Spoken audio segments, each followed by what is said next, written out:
श्री स्वामी समर्थ. आज एकादशी निमित्त मी तुम्हाला काही विठ्ठलाच्या ओव्या म्हणून दाखवते. तुम्हाला आवडलं तर लाईक करा, शेअर करा, सबस्क्राईब करा. श्री स्वामी समर्थ. रामकृष्ण हरी.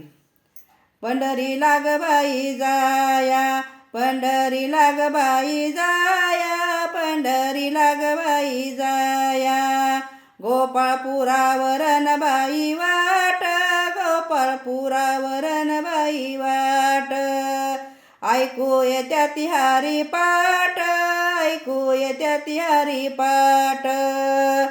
पंढरीला ग बाई जाया, पंढरीला ग बाई जाया. औंधा नव्हतं ग माझं मन, औंधा नव्हतं ग माझं मन, औंधा नव्हतं ग माझं मन. साधू निघाल लई जण, साधू निघाल लई जण, साधू निघाल लई जण, निघाल लई जण. श्री स्वामी समर्थ. रामकृष्ण हरी.